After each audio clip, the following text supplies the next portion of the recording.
আসসালামু আলাইকুম। আপনারা সবাই কেমন আছেন? আশা করি সবাই ভালো আছেন। বাস্তবতা বড়ই কঠিন। যতক্ষণ আপনাকে দরকার হবে ততক্ষণ মানুষ আপনাকে ইউজ করবে।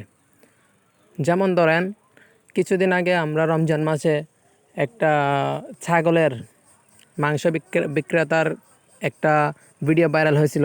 যে মানুষটাকে মানুষে কিন্তু যখন দরকার পড়ছিল তখন ইউজ করছিল। তারপরে দেখেন মধু বলে যে মানুষটাকে তরমুজ বিক্রেতা, তাকে যতক্ষণ মানুষের দরকার হয়েছিল ততক্ষণ ইউজ করছে। আমাদের জীবনটা হলো ওরকমই। আপনি আমি যতক্ষণ করতে পারবো ততক্ষণ আমাদেরকে মানুষে চিনবে, ততক্ষণ আমাদেরকে ভালোবাসবে। ওই মানুষটাকে নিয়ে কতই না ভিডিও, কতই না অনেক কিছু, কিন্তু দেখেন দিন শেষে কেউ কাউকে মনে রাখবে না। আমাদের বাস্তব জীবনটা এরকমই। যতক্ষণ আপনাকে ইউজ করতে পারবে, যতক্ষণ আপনাকে মানুষে ওনার যতক্ষণ দরকার হবে ততক্ষণ আপনাকে ভালোবাসবে, এটাই বাস্তবতা।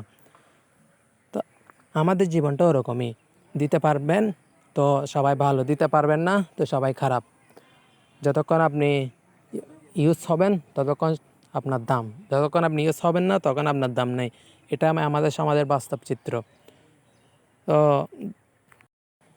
বাস্তবতা চেনার জন্য অবশ্যই আপনাকে সব মানুষের সাথে চলাফেরা করতে হবে, সব মানুষের সাথে থাকতে হবে, বুঝতে হবে। তাহলে আপনি এই পৃথিবীটা কত কঠিন সেটা বুঝতে পারবেন। এর আগে আপনি কখনো বুঝতে পারবেন না।